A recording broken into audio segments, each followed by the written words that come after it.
Welcome to Open Your Reality. In this video, Tom Campbell spills the truth on life after death, and if we really get to reunite with our long-dead relatives in the afterlife. The death of the physical body does not extinguish our awareness. We remain conscious as we move into the afterlife, which is just another virtual reality frame. I know many of you think this is all merely speculation, but from my own 30 years of research and experience, I personally believe it to be true. However, I urge you to do your own research and subscribe if you haven't already. Anyway, without further ado, here's Tom, who is a scientist and consciousness researcher, talking about what happens to us after we die. What's happening is that every time an experience packet or a lifetime is lived, the individuated unit of consciousness grows up some, has chances to make choices, and by those choices pull itself up by its bootstraps to lower its entropy further, okay, to increase its quality. That's its whole point. That's its mission in its existence, is to lower its entropy. That's how it evolves. That's how the whole system evolves, because each IUC is a part of the system. So yes, so it just disintegrates when it creates it by putting up a partition. When Fred dies, the partition's taken down, it absorbs all of that new information, new choices. It grows up if it can, and if it, let's say it was a very successful lifetime, then it lowers its entropy. Next time it creates a new partition for another avatar. It has a little lower entropy, a little higher quality that it starts out next time, and next time it's Susie Smith, some Chinese girl on the other side of the planet that works in a rice paddy. That's what it was. Last time it was Uncle Fred, who was a nuclear engineer, working on a submarine. So it changes. So now it's Susie Smith, and then the whole process goes again. All right. So now where's Uncle Fred? That's the process that's going around. So where's Uncle Fred? Well, Uncle Fred was a particular avatar. There really was no Uncle Fred. Uncle Fred really doesn't exist as an individual. Uncle Fred was a computed avatar. Uncle Fred's free will awareness unit made all the choices for that avatar. And by making those choices, it evolved or de-evolved according to the choices. Those choices, whether they evolved or de-evolved, get absorbed into the individual unit of consciousness, and the whole thing looks at Uncle Fred's experience and all the other experiences and takes it all as a lump and learns something, lowers its entropy, increases its quality, and then starts again. Some people just get unhappy about that situation because they want that avatar, which was just a computed thing out of probability, out of the rule set. They get real attached to Uncle Fred and would want Uncle Fred to persist on and on and on and on, like Uncle Fred was a unique consciousness unit that is going to go on and on. Well, there's a lot of problems with that, and it took me a while to figure out how this worked, because just like everybody else who thinks about it, you immediately run into logical conflicts. There's logical problems with it.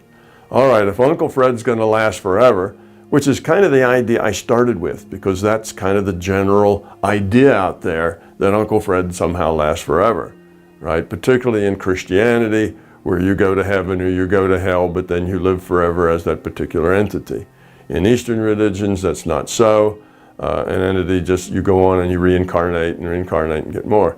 But in the Christian world, they really don't like Uncle Fred just dissolving into the IUOC, creating higher or lower quality, and then the IUOC going on and being another avatar.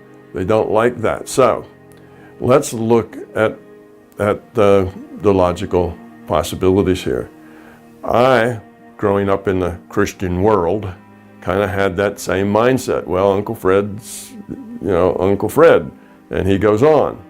Just because I didn't really have any other thought, because that's just what you pick up out of your culture. If you live in this culture, you just kind of get that. So I thought about it, but there's all these logical problems. All right, so what does Uncle Fred do now if he's going to stay a viable, unique entity called Uncle Fred? What's he going to do? And how is he going to interact? Well, if he's just going to sit and, and stare at a wall, sit on a cloud and play a harp, dance in the fire pit, of hell and doom, if he's just going to do this forever and nothing's going to change, then you look at that and you say, well, that's a no growth option. Uncle Fred's just always Uncle Fred. So where's the growth going to be? Where are his set of choices? Oh, he could maybe play the piano instead of the harp. Maybe he could learn all the instruments, or maybe he'll sit on different clouds. But you get to a point that you realize there's really no place for Uncle Fred anymore. Uncle Fred was a character in a virtual reality. Now what is Uncle Fred going to do? Okay, maybe Uncle Fred could go into another virtual reality and play Uncle Fred there. But he's not anybody's uncle there. It's a different reality. He's no one's Uncle Fred there. Okay, so maybe he could go play in some other reality and do things there. But if he did, and he started making choices with a free will, then he'd change. He wouldn't be Uncle Fred anymore. As soon as he goes on with his free will, Uncle Fred's gone. Somebody else now will emerge with another name, because nobody in that other virtual reality, somebody doesn't just pop in and say, oh, I'm your Uncle Fred. I'm 45 years old, because that's how old I was when I died. And, now you have me in your virtual reality. That doesn't work. You see, that's just illogical. That's chaos. That can't work. So if Uncle Fred gets into another virtual reality somehow, then it's going to be not by the name of Uncle Fred, but by some other name, and Uncle Fred's going to change and grow and become somebody totally different. So Uncle Fred's gone, then still not Uncle Fred anymore. It's somebody else. The only way for Uncle Fred to really stay Uncle Fred is that he doesn't have free will and he doesn't change. He's data in a database that'll always be Uncle Fred, because that's the Uncle Fred that was that avatar in that particular lifetime. Because you see, you have the future probability. And just for Uncle Fred, that was at every delta t, there was everything that Uncle Fred could have done, right? All the possibilities of what he could have done and the probability that he will do them. That's just for Uncle Fred. Well, as that time passes through the present, goes into the past, you keep all those probabilities around and they become everything that Uncle Fred could have done and the probability that he would have done them. The Uncle Fred in the database is a probabilistic Uncle Fred. See, remember when Uncle Fred was alive, he had a future probability. As he went on, whatever that, let's say the future was what Uncle Fred is going to choose next week. Well, after 3 weeks later, that's just history. Now that's part of the past database of the things that Uncle Fred could have done, and some he did and some he didn't, but the probability that he would have done any of them. So it's the same probability database moves from the future into the past. So you have this database that is everything that Uncle Fred felt, thought, said, like I say, wished he had said but didn't, all of the thing that was made up Uncle Fred is there in that database with the probabilities.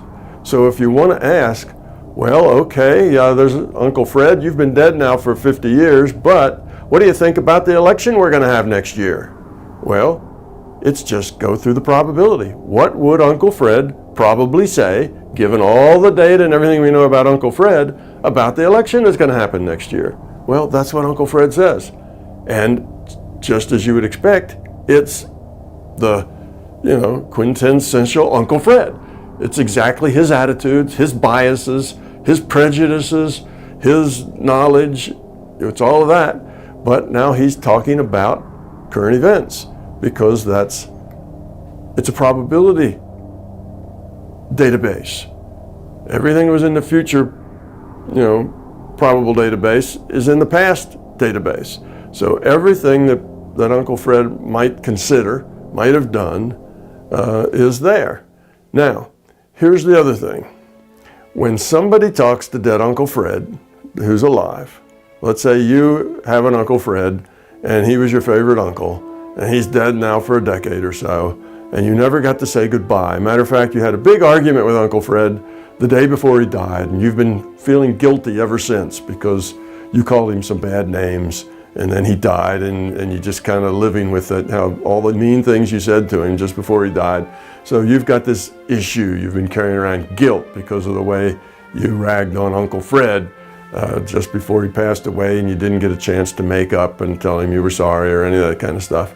So you go find a medium, and you get a medium to call up Uncle Fred and have a chat with him. Okay, what are you going to get?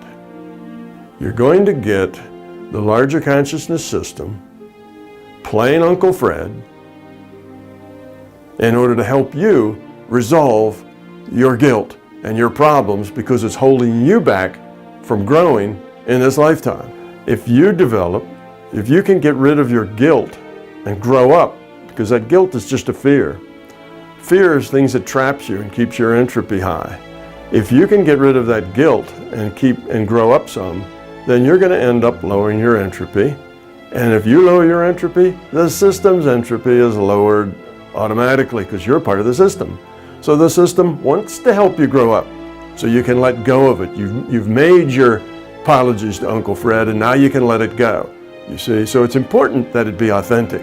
Otherwise, if you said, "Oh, I'm just talking to some puppet of Uncle Fred that's being run by somebody. Sorry, puppet, I didn't really mean to call Uncle Fred that," you probably won't get rid of your guilt at all.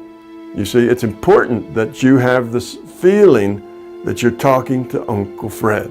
And you looked at the exchanges, you'd realize it's not about Uncle Fred at all. It's not about the dead people. It's about the live people that have issues that the dead people can help solve. It's just part of the database. Everything Uncle Fred did, said, thought, all his actions, where he hid the gold bar, all of that's part of the history database. And if that's something that would help you grow in your own way or make it more real for you, then the system can tell you that. So Uncle Fred can talk about current events. It's all in the database. All of it's in the database. And the point is, first, to convince you that this is the real Uncle Fred so that it'll really mean something to you. The second thing is to tell you things that will help you grow up. So that's the way that these things work. I hope you enjoyed the video and got something useful from it. The main point Tom made is that our relatives and friends who died before us really no longer exist as we knew them. Instead, they've merged with their higher self, have evolved, and likely reincarnated into a new body to play the game again. After we die, we may meet our deceased friends and relatives in the afterlife, but it's only the greater consciousness system using saved data to generate a non-player character in order to make us feel better and provide resolution. In other words, the loved one you meet in the afterlife is not real, but a computer-generated personality that contains all the characteristics of the person you once knew. Once the interaction with that personality is over, we move on and evolve. Tom's argument makes perfect sense to me, but it may take you a while to process as it goes against most traditional thinking. Anyway, thanks for tuning in this long. Please subscribe for more great content, and I'll see you in the next video.